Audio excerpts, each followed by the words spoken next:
यहाँ मंच पर विराजमान श्री सुरेंद्र गुप्ता जी, जो इस संगठन के संरक्षक, श्री ध्रुव कुमार रोहिया जी, श्रीमती अनुराधा वार्ष्णेय जी, श्री उमाशंकर हलवासिया जी, श्री विनीत लोहिया जी, और जिनके कारण से मैं इस कार्यक्रम में आया, डॉक्टर एएस प्रसाद जी, और हमारे पुराने मित्र और इस स्थान के अधिष्ठाता, विश्वविद्यालय के कुलपति और एआईयू के चेयरमैन प्रोफेसर विनय कुमार पाठक जी। आज हम सब यहाँ एकल अभियान के इस एकल कनेक्ट कार्यक्रम में आकर एकत्र हैं। ये अभियान जिस प्रेरणा से चलता है, ये प्रेरणा वो है कि स्वतंत्रता के बाद 1989 जिस दौर में इसकी स्थापना हुई, तब तक स्वतंत्रता के करीब 42 वर्ष हो चुके थे और हम लोगों को अपने छात्र जीवन की भली भांति याद है। तब कई बार हम लोग एक गीत गाया करते थे कि उगा सूर्य कैसा कहो मुक्ति का ये, उजाला करोड़ों घरों में न पहुंचा, खुला पिंजरा है मगर रक्त अवधि थके पंछियों के परों तक न पहुंचा।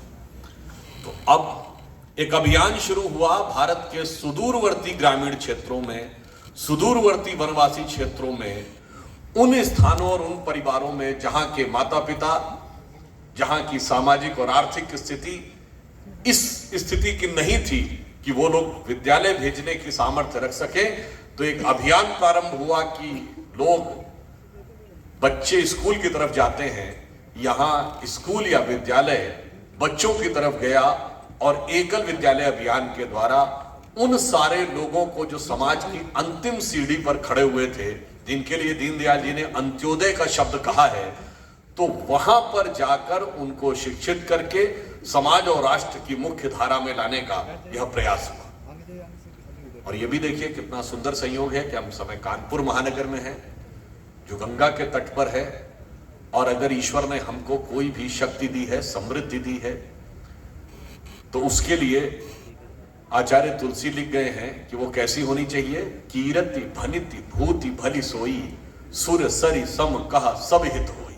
अर्थात आपकी शक्ति और समृद्धि तभी सकारात्मक है जब सुरसरी गंगा के समान वो सभी का कल्याण करते हुए अविरल निरंतर बहती रहे। तो कहीं ना कहीं गंगा का यह तट हमें वह प्रेरणा भी देता है।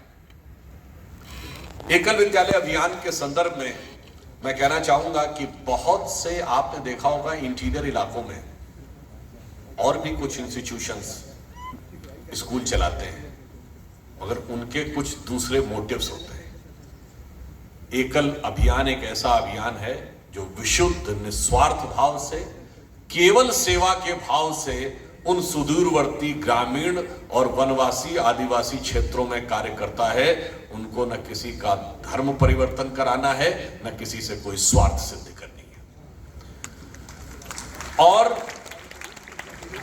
सिर्फ शिक्षा ही नहीं, इसी के साथ साथ जो संस्कार और विचार देने का कार्य एकल विद्यालय करता है, वो अपने आप में बहुत महत्वपूर्ण है। मैं इस संदर्भ में याद दिलाना चाहता हूं कि महात्मा गांधी ने जब देश की स्वतंत्रता का एक पूरा वैचारिक अधिष्ठान रखा, तो उन्होंने अपनी एक पुस्तक जो 1909 में उन्होंने लिखी थी, अगर आप में से बहुतों ने पढ़ा होगा या किसी ने नाम सुना होगा, हिंद स्वराज। हिंद स्वराज में पूरा खाका है कि यदि देश स्वतंत्र होगा तो स्वराज की अवधारणा क्या होगी। उन्होंने बहुत साफ कहा कि हम ब्रिटिश राज से मुक्त होना चाहते हैं और खुद ब्रिटेन की नकल बनना चाहते हैं, स्वराज नहीं हो सकता।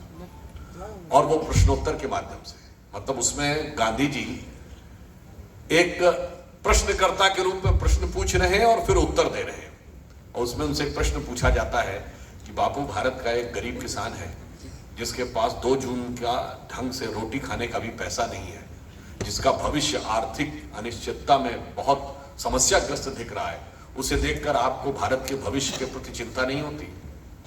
तो हिंद स्वराज में गांधी जी का उत्तर है, मुझे उसे देखकर भारत के भविष्य के प्रति चिंता उतनी उत्पन्न नहीं होती जितने पढ़े लिखे लोगों को देखकर होती। उन्होंने कहा उसका कारण यह है कि यदि पढ़े लिखे लोग मूल्यों की शिक्षा से अलग हट गए और स्व पर केंद्रित होते चले जा रहे हैं, जो पश्चिमी शिक्षा उनको सिखा रही है तो यह भविष्य में हमारे लिए ज्यादा बड़ी चुनौती बनकर आने वाला है। और अगर आप सबको याद हो कि 1945 में जब यूनाइटेड नेशंस की स्थापना हुई, चूंकि सेकेंड वर्ल्ड वॉर खत्म हुआ था, तो उस समय ह्यूमन राइट्स का विषय बहुत महत्वपूर्ण था और पूरे विश्व में एक वैचारिक संघर्ष चल रहा था कि मानवाधिकार क्या है और कौन सी व्यवस्था हो जिसके द्वारा मानवाधिकार सुनिश्चित किए जाए। क्योंकि हिटलर ने होलोकॉस्ट किया था यहूदियों का, और माना जाता है कि सेकेंड वर्ल्ड वॉर में करीब करीब 5.5-6 करोड़ लोग मारे गए थे। 1.5 करोड़ लोग तो अकेले रशिया में मारे गए थे। तो मानवाधिकार का विषय उस समय पूरे विश्व की चेतना को बहुत झकझोर रहा था।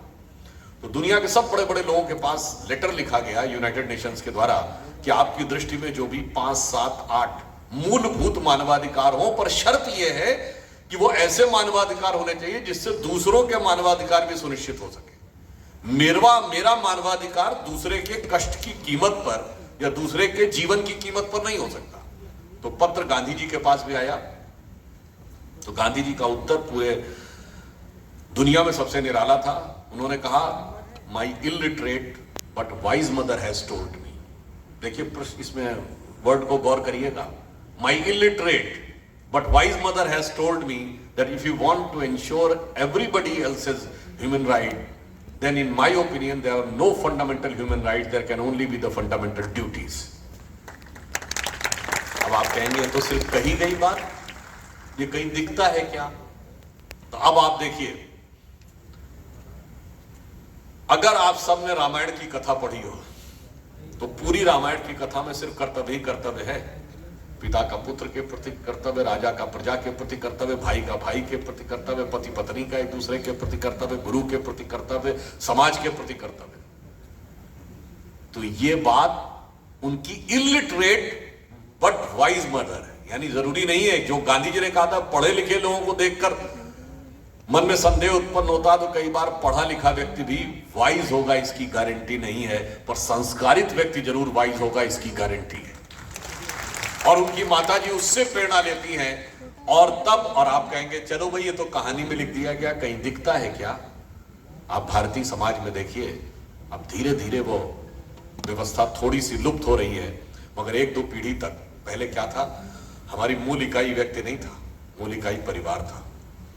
भारतीय समाज में कोई व्यक्ति अपने लिए नहीं जीता था।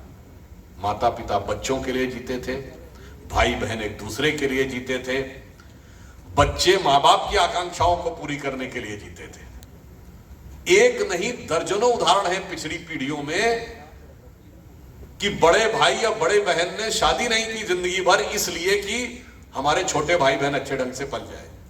उसमें एक एग्जाम्पल लता मंगेशकर का भी है कि उन्होंने शादी इसलिए नहीं की कि कम एज में पिताजी की डेथ हो गई थी उसके बाद। ये दर्शाते हैं कि जो बात गांधी जी ने लिखी वो सिर्फ सिद्धांत नहीं था, वो रामायण में हमारी प्रेरणा था और समाज में वो जिया जाता था, ऐसा नहीं कि सिर्फ कहा जाता था। अब अगर हम एकल विद्यालय अभियान के लिए देखें तो सुदूर ग्रामीण क्षेत्रों में काम करने की प्रेरणा हमें हमारी परंपरा के उन ग्रंथों से मिलती है। जो लोग कहते हैं कि ट्राइबल्स के लिए ईमानदारी से कोई काम, जो हमको आके शिक्षा देते हैं कि ट्राइबल संस्कृति ग्रामीण क्षेत्रों के लोगों के लिए क्या कार्य करना चाहिए, तो मैं उनसे कहना चाहता हूं, भाई हमारे रामायण में अरण्य कांड है और महाभारत में वन पर्व है। तुम दिखाओ दुनिया के कौन सा ऐसी धर्म संस्कृति धर्म ग्रंथ है जहां पूरा पूरा एक चैप्टर जो है वो वनवासी क्षेत्र के लिए डेडिकेटेड हो। भगवान राम महान राजा राम बन के नहीं बनते हैं, वनवासी राम बन के बनते हैं। राम का एक नाम वनवासी राम भी है और भगवान कृष्ण का एक नाम वनवारी भी है। मैं पूछता हूं, दुनिया में कोई संस्कृति बताओ जिसमें वनवासी और वनवारी नाम भगवान के नामों में से एक हो। यह दर्शाता है कि समाज के अंतिम सीढ़ी पर खड़े हुए व्यक्ति के लिए किस प्रकार की भावना, उदात्त भावना हमें अपनी प्रेरणा से मिलती है। यहां हम एक और बात देखें, ये तो हमारी संस्कृति सिखाती है हमें नेचर क्या हुआ है। जैसे ये जो सीड्स है इनका रंग लाल दिख रहा है। अब इतनी साइंस तो सभी ने पढ़ी होगी कि ये लाल रंग क्यों दिख रहा है। ये तो 9वीं-10वीं में ही पढ़ाया जाता है।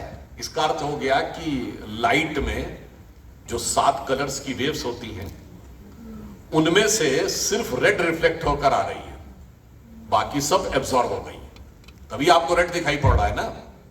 रेड कलर उसमें से रिफ्लेक्ट होकर आ रहा है, बाकी सारे फ्रीक्वेंसीज एब्जॉर्ब हो गई। इसका अर्थ क्या हुआ?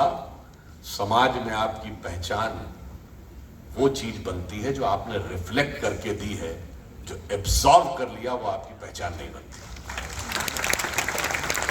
यानी जो आपने समाज में दिया है वो आपकी पहचान है, जो आपने प्राप्त करके ग्रहण कर लिया है वो उतनी बड़ी पहचान नहीं है। और आप एक और बात देखिए, ये प्रेरणा भी कहां से मिलती है? आज का दिन क्या है बाई चांस? 31 अगस्त, ये 31 का महीना, और ये 31 अगस्त एक और मामले में 2 31 के महीने आते हैं, जुलाई भी 31 का और अगस्त भी 31 का। ऐसा क्यों होता है आपको पता है? ये जितने महीनों के नाम है सब राजाओं के नाम पे थे। जिस राजा को अपने को बड़ा सिद्ध करना था उसने कहा मेरा स्टेटस बड़ा होना चाहिए तो मेरे नाम का महीना 30 की बजाय 31 का होना चाहिए। और जूलियस सीजर ने कहा कि 31 का होना चाहिए, तो अगस्टस ने कहा, मेरा एम्परर अगस्टस ने कहा मेरा भी बड़ा होना चाहिए तो मैं भी 31 का करूंगा। तो अगस्टस के नाम के ऊपर अगस्त है, जूलियस सीजर के नाम पे जुलाई है 31 का। इसका मतलब वहां पर बड़ा दिखाने की परंपरा थी। हमारे यहां बड़ा दिखाने की परंपरा नहीं थी। हमारे यहां परंपराएं थी कौन कितना त्याग कर सकता है। तो आपके यहां महान राजा वो हुए अलेक्जेंडर द ग्रेट, चाहे जूलियस सीजर बड़ा हुआ, बड़ा बड़ा इलाका कब्जा किया। हमारे यहां महान राजा वो हुए राजा राम और राजा हरिश्चंद्र, जिन्होंने बड़े से बड़ा त्याग किया। अब वो किस प्रकार से हमारी सोच और संस्कृति में रचा बसा था। वैसे तो मैं थोड़ा विषयांतर होते हुए ये भी बात कह दूं कि जो लोग कहते हैं ना, तो अगर ये जितने महीने 31 के हुए तो ये कटने किससे चाहिए थे? आखिरी महीने से। तो दिसंबर 28 का होना चाहिए था ना, फरवरी 28 का क्यों होता है? इसका मतलब मार्च से शुरू होता था उनका भी महीना, जो मार्च में हमारा शुरू होता वही उनका शुरू होता था। पूरी दुनिया उसको मानती है। अब देखिए यहां पर मैं एक और बात भी कह दूं, कई बार हमारे दिमागों में इतनी चीजें भरी हुई हैं निगेटिवली, हमें लगता है सब कुछ विदेश से आया है। अब उदाहरण के लिए महीने में 7 दिन होते हैं। जब हमारे यहाँ कहते हैं सूर्य के साथ चंद्रमा को भी ग्रह माना, तो कह रहे हैं चंद्रमा को ग्रह क्यों माना? उनसे पूछो भैया हफ्ते में 7 दिन में संडे के बाद मंडे तो तुम भी मानते हो? केवल हम ही मानते हैं क्या? पूरी दुनिया मानती है। और फिर हमसे पूछ रहे हो क्यों आया?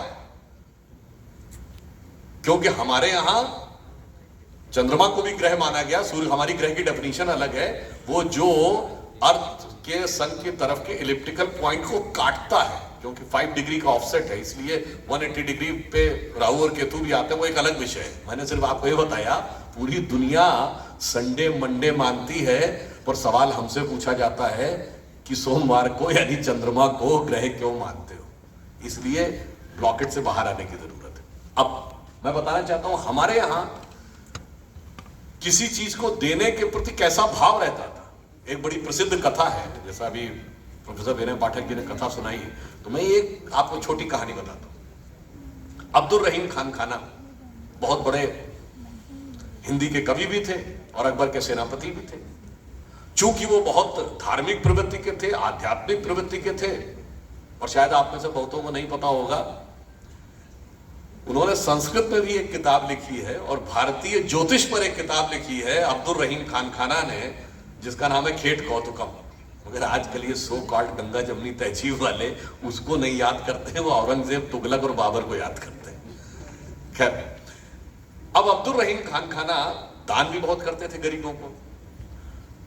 तो एक बार महाकवि गंग उनके पास पहुंचे, तो उन्होंने देखा कि उस समय रहीमदास जी